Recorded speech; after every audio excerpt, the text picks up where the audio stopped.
Good evening, welcome to daily focus. నేను కార్తిక్. తెలంగాణకు కాళేశ్వరం సజీవధారిగా మారింది. గలగల పారే గంగమ్మకు తెలంగాణ తొలి సీఎం కేసీఆర్ కొత్త నడకలు నేర్పించారు. అపర భగీరథ ప్రయత్నంతో ప్రపంచమే అబ్బురపడేలా కాళేశ్వరం ప్రాజెక్టును నిర్మించారు.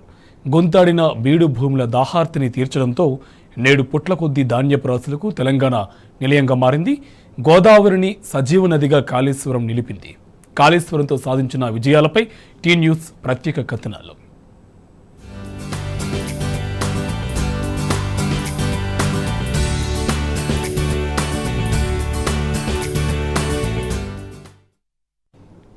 కాళేశ్వరంపై కాంగ్రెస్ సర్కార్కు ఎందుకీ అక్కసు? తెలంగాణ బతుకు చిత్రాన్ని మార్చిన జలధారపై ఎందుకీ కక్ష సాధింపు? బీడు భూముల దాహార్తిని తీర్చడమే కాళేశ్వరం తప్ప పుట్ల కొద్దీ ధాన్యపు రాశులు పండించడమే కాళేశ్వరం నేరమా? తెలంగాణ బతుకు చిత్రం మార్చడమే తప్పైందా? Have a look.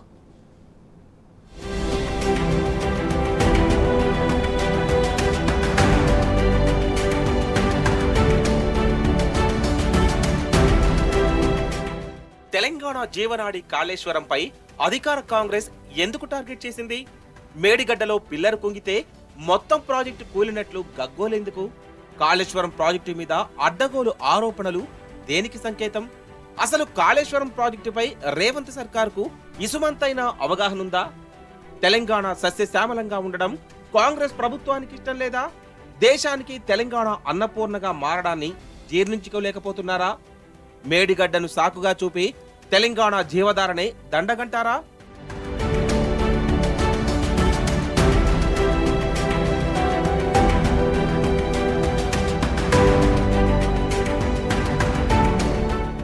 కాళేశ్వరం అంటే తెలంగాణ కలల ప్రాజెక్టు. పల్ల మెరిగే నీటికి కొత్త నడక నేర్పిన మానవ నిర్మిత అద్భుతం. కాళేశ్వరం ప్రాజెక్టు ఫలాలతో తెలంగాణ రైతులు సల్లగుంటే అధికార కాంగ్రెస్ పార్టీకి కంటగింపుగా మారింది. కాళేశ్వరం ప్రాజెక్టును యావత్ ప్రపంచమే కొనియాడిన మాట వాస్తవం కాదా? సీఎం కేసీఆర్ రీడిజైనింగ్ తో పుట్టిన కాళేశ్వరాన్ని ఇంజనీరింగ్ మార్వెల్ గా పలువురు కొనియాడలేదా? ఈ ప్రాజెక్టు మూలంగా తెలంగాణలో ధాన్యం ఉత్పత్తి రికార్డు స్థాయిలో పెరిగిందని స్వయంగా కేంద్రమే పలుమార్లు వెల్లడించింది. సమైక్య రాష్ట్రంలో సాగునీరు అడిగితే ఎత్తు ప్రాంతంలో ఉన్న తెలంగాణకు నీళ్లెలా వస్తాయని చెప్పింది నాటి కాంగ్రెస్ పాలకులే. లిఫ్ట్ ఇరిగేషన్ తో తెలంగాణ సాగునీటి సమస్యలకు పరిష్కారం చూపే ఆస్కారం ఉన్న నాటి పాలకులు ఆ దిశగా ఆలోచించలేదు. స్వరాష్ట్ర సాధన తర్వాత తెలంగాణ తొలి సీఎం కేసీఆర్ లిఫ్ట్ ఇరిగేషన్ వ్యూహంతో సాగునీటి గోసలకు చరమగీతం పాడారు.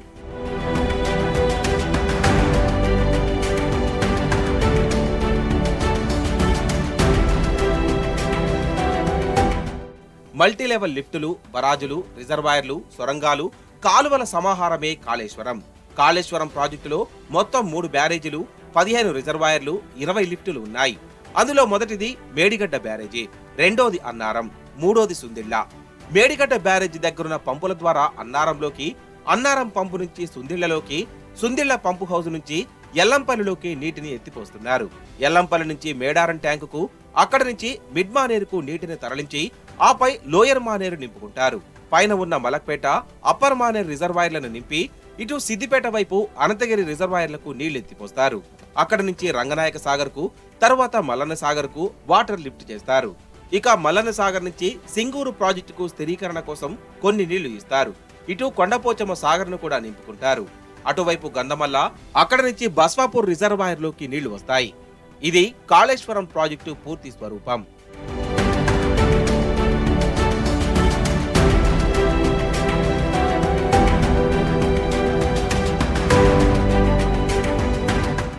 ఇంత గొప్ప ప్రాజెక్టును గత బీఆర్ఎస్ ప్రభుత్వం కేవలం 3 ఏళ్లలో నిర్మించే రికార్డు సృష్టించింది. ప్రపంచంలోని మేటి ఇంజనీర్లు సైతం కాళేశ్వరం నిర్మాణంపై ప్రశంసలు కురిపించారు. కాళేశ్వరం కట్టకముందు తెలంగాణ వ్యవసాయ పరిస్థితి ఏంటి, ఆ తర్వాతేంటో ప్రజలకే తెలుసు. 2014-15 సంవత్సరంలో తెలంగాణ పండించిన ధాన్యం 68.17 లక్షల టన్నులు. వాటి విలువ 12,871 కోట్లు. కానీ 2018-19 సంవత్సరంలో ధాన్యం ఉత్పత్తి 100.02 లక్షల టన్నులకు చేరింది. అంటే 5 ఏళ్లలో వృద్ధి 31.85 లక్షల టన్నులు. కాళేశ్వరం ఫలాలు అందడం మొదలైన తర్వాత 2019-20లో 34,084 కోట్ల విలువైన ధాన్యం ఉత్పత్తి జరిగింది. ఒకే ఒక్క ఏడాదిలో 80.53 లక్షల టన్నుల ఎక్కువ ధాన్యం పండింది. ఇదంతా కాళేశ్వరం వల్లే సాధ్యమైంది.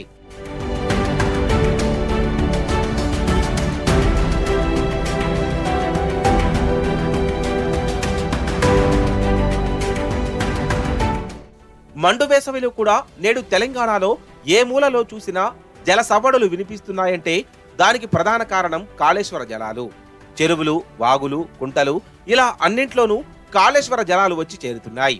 కాకతీయ కెనాల్ ద్వారా చిట్ట చివరి భూములకు సైతం నీరు అందుతోంది.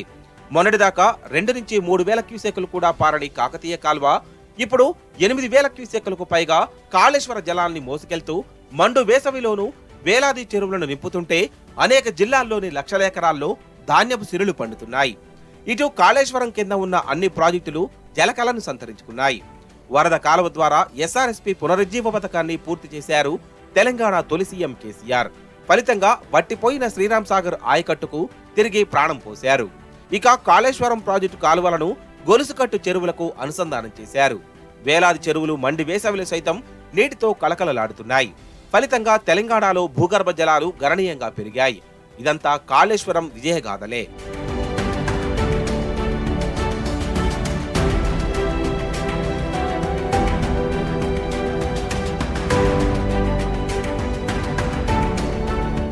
వ్యవసాయంతో పాటు పారిశ్రామిక రంగానికి కూడా కాళేశ్వరం జలాలతో ఎంతో ప్రయోజనం చేకూరింది.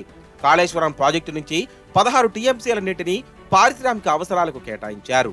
16 టీఎంసీల వినియోగం ద్వారా 4,500 కోట్లకు పైగా ఆదాయం కార్పొరేషన్కు సమకూరింది. ఎన్టీపీసీ ద్వారా 72 కోట్లు, రామగుండం ఎరువుల కర్మాగారం నుంచి 3.25 కోట్ల నీటి సరఫరా రుసుము నేరుగా కార్పొరేషన్ ఖాతాలోకి వెళ్లింది. ఇటు హైదరాబాద్ జలమండలి ద్వారా గోదావరి జలాల పంపిణీతో ఏటా 400 కోట్లకు పైగా ఆదాయం లభిస్తోంది. నగరంతో పాటు శివారులోనూ ఒకనాడు చిన్న సంస్థలు బల్క్ పద్ధతిలో మంచినీటి కోసం దరఖాస్తు చేసుకుంటే జలమండలి నీటి లభ్యత లేదని తిరస్కరించేది. కానీ ఇప్పుడు గృహ, వ్యాపార, పారిశ్రామిక అవసరాలు ఏవైనా సరే పుష్కలంగా నీటి సరఫరా సామర్థ్యం వచ్చిందంటే అందుకు కాళేశ్వరం ఇచ్చిన భరోసానే కారణం.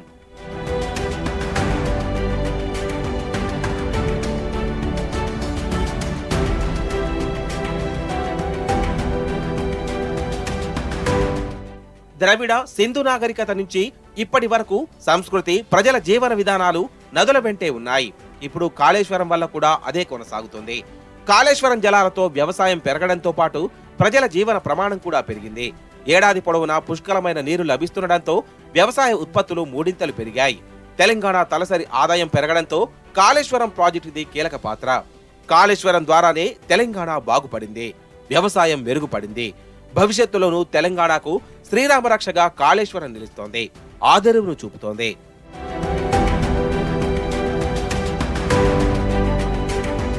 కాళేశ్వరం జలాలు సిద్దిపేట తలరాతను మార్చాయి. సమైక్య రాష్ట్రంలో తాగడానికి సరైన నీళ్లు లేక, సాగుకు నీళ్లు లేక నాడు రైతులు, ప్రజలు అవస్థలు పడ్డారు. కానీ కాళేశ్వరం ఏర్పాటు తర్వాత సిద్దిపేటలో సాగునీటికి డోకా లేకుండా పోయింది.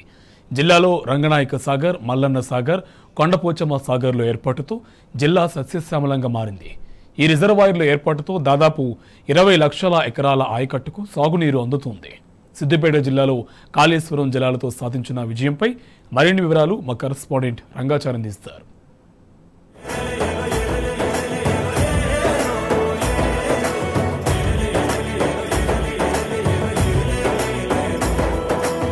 పది సంవత్సరాల క్రితం సమైక్య రాష్ట్రంలో సిద్దిపేట ప్రాంతం అంటే కరువుకు, ఆకలి చావులకు, రైతుల ఆత్మహత్యలకు చిరునామాగా ఉన్నటువంటి ప్రాంతం ఇది.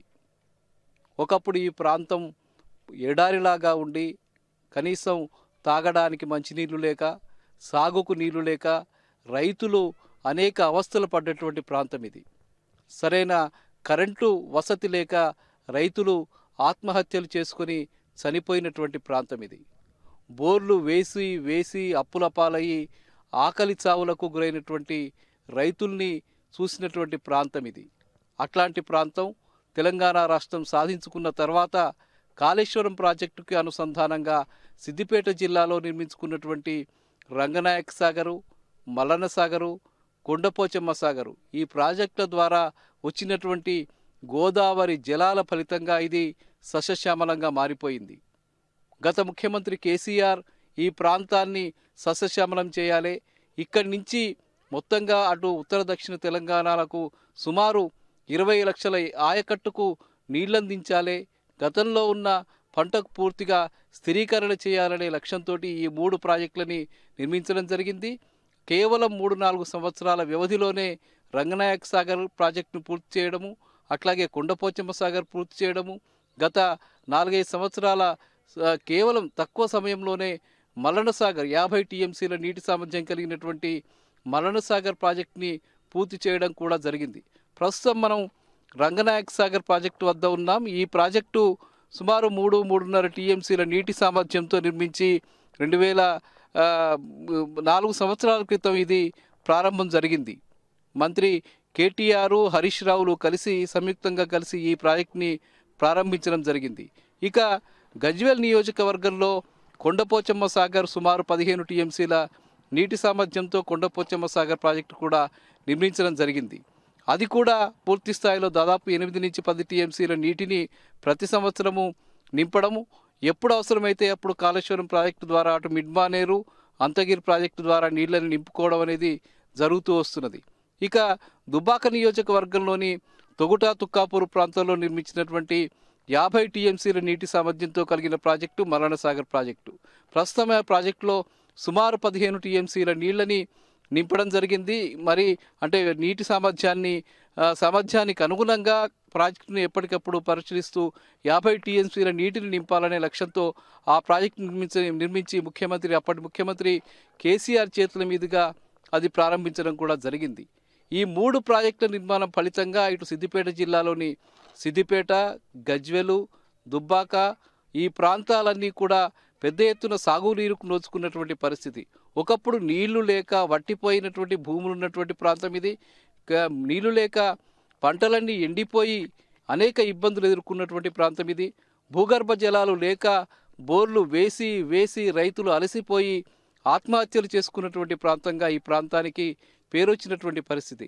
అట్లాంటి పరిస్థితి నుంచి ఈ 3 ప్రాజెక్టుల నిర్మాణం తర్వాత ముఖ్యంగా మిషన్ కాకతీయ ద్వారా నిర్మించినటువంటి చెరువుల్ని పూర్తి స్థాయిలో నింపుకొని తద్వారా వ్యవసాయాన్ని పూర్తిగా అభివృద్ధి చేసుకొని ఈ ప్రాంతంలో పెద్ద ఎత్తున పంటల్ని పండించేటువంటి పరిస్థితిని తీసుకురావడం ఫలితంగా గత 4-5 సంవత్సరాల్లో రైతులంతా కూడా తమ పంటల్ని పండించుకుంటూ హర్షం వ్యక్తం చేస్తూ గడుపుతున్నటువంటి పరిస్థితి, వాళ్ళ కుటుంబాలని పోషించుకున్నటువంటి పరిస్థితి ఇక్కడ మారిపోయింది. గతంలో ఉన్నటువంటి పరిస్థితి ఇప్పుడు పూర్తిగా భిన్నంగా మారుతున్నటువంటి పరిస్థితులు మళ్ళీ నెలకొని ఉన్నటువంటి పరిస్థితి.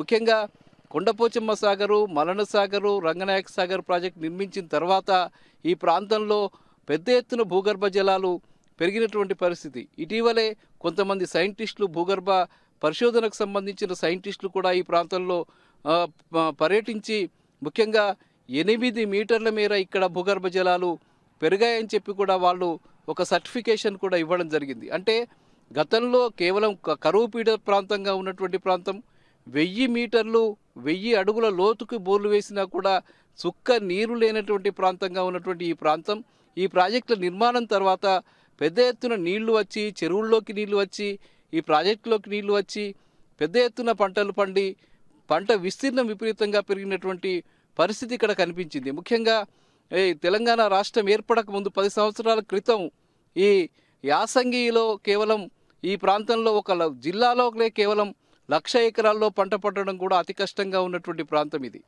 కేవలం 50 నుంచి 60 వేల ఎకరాలు మాత్రమే యాసంగిలో పంటలు పండినటువంటిగా అప్పుడు మనం వ్యవసాయ అధికారుల రికార్డులను బట్టి మనకు అర్థమవుతుంది. కేవలం 40 నుంచి 50 వేల ఎకరాలు మాత్రమే పండినట్టుగా మనకు, అది కూడా వర్షాలు పడితే వర్షాధారితంగా ఉన్నటువంటి కొద్దో గొప్ప అప్పుడో ఇప్పుడో చెరువులు నిండితే మాత్రమే ఆ యాసంగి పంటలు పండేటువంటి పరిస్థితి ఉండింది. కానీ ఇటీవల అంటే ముఖ్యంగా ఈ ప్రాజెక్టుల నిర్మాణం తర్వాత ఇప్పుడు సుమారు 1,80,000 ఎకరాల మేర యాసంగి పంటలు పండుతున్నాయి. అటు వివిధ రకాల పంటలు పండుతూ ఉన్నాయి, యాసంగి పంటలు పండుతూ ఉన్నాయి.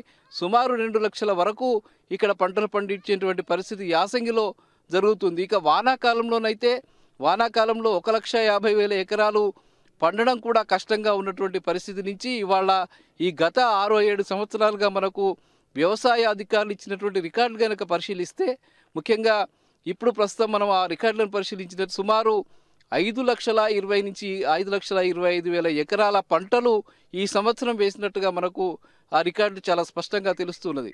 అంటే అట్లా వ్యవసాయంలో ఒక గణనీయమైనటువంటి మార్పు వచ్చి వ్యవసాయ ఆధారిత పంటలు కూడా పెద్ద ఎత్తున పండుతున్నటువంటి పరిస్థితి ఈ ప్రాజెక్టుల ద్వారా సాధ్యమైంది.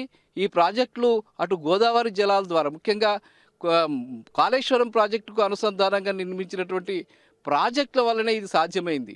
ఒకప్పుడు ఎడారిలా ఉన్నటువంటి ప్రాంతం సస్యశ్యామలమైపోయి పచ్చటి పొలాలతో ఇవాళ అలరారుతున్నదంటే అది కేవలం కాళేశ్వరం ప్రాజెక్టుకు అనుసంధానంగా నిర్మించినటువంటి ఈ రంగనాయక సాగరు, కొండపోచమ్మ సాగరు, మల్లన్న సాగరు, అటు హుస్నాబాద్ ప్రాంతంలో నిర్మించినటువంటి గౌరవెల్లి, గండిపల్లి లాంటి ప్రాజెక్టు ద్వారానే అది సాధ్యమైందని చెప్పవచ్చు. ముఖ్యంగా మిషన్ కాకతీయ ద్వారా బాగు చేసుకున్నటువంటి చెరువుల ఫలితంగా ప్రతి సంవత్సరం ఎండాకాలంలో కూడా ఈ ప్రాజెక్టుల ద్వారా, ఈ కాలువల ద్వారా ఆ చెరువుల్ని నింపి ఆ చెరువుల్ని ఎప్పుడూ నిండుకుండల్లా ఉంచిన ఫలితంగా అవి భూగర్భ జలాలు పెద్ద ఎత్తున పెరిగి వ్యవసాయయోగ్యమైనటువంటి ప్రాంతంగా మారిపోయినటువంటి పరిస్థితి. గతంలో 1000 అడుగుల లోతుకు వేసిన నీళ్లు పడనటువంటి ప్రాంతంలో ఇప్పుడు కేవలం 100 అడుగులు వేస్తే నీళ్లు వచ్చేటువంటి పరిస్థితి. కొన్ని ప్రాంతాల్లోనైతే ముఖ్యంగా ఈ చిన్నకోడూరు మండల ప్రాంతాల్లోనైతే కేవలం 40-50 అడుగులు వేస్తే కూడా నీళ్లు వచ్చేటువంటి ప్రాంతంగా మారిపోయిందంటే అది కేవలం కాళేశ్వరం ప్రాజెక్టు సాధించినటువంటి విజయంగా చెప్పుకోవచ్చు. గత ముఖ్యమంత్రి కేసీఆర్ ఈ ప్రాంతానికి ముఖ్యంగా ఈ ఉత్తర దక్షిణ తెలంగాణలో అటు ఉమ్మడి మెదక్ జిల్లాలోని అన్ని ప్రాంతాల్లో కూడా ముఖ్యంగా అటు సంగారెడ్డి కావచ్చు, మెదక్ ప్రాంతం కావచ్చు, అటు నిజాం సాగర్ వరకు కావచ్చు, ఇక్కడి నుంచి నీళ్లు తీసుకువెళ్ళి ఆయా ప్రాంతాలకు కూడా నీళ్ళందించేటువంటి ప్రక్రియను ప్రారంభించిన నేపథ్యంలో ఇది సాధ్యమైంది. అటు కూడవెల్లి ప్రాజెక్టు ద్వారా అక్కడికి నీళ్ళందించడం, మిడ్ మానేరుకు అటు లోయర్ మానేరుకు నీళ్ళందించడం, అట్లాగే హల్దీ వాగు కూడా అక్కడి నుంచి ఏది నాచారం వాగు ద్వారా హల్దీ వాగు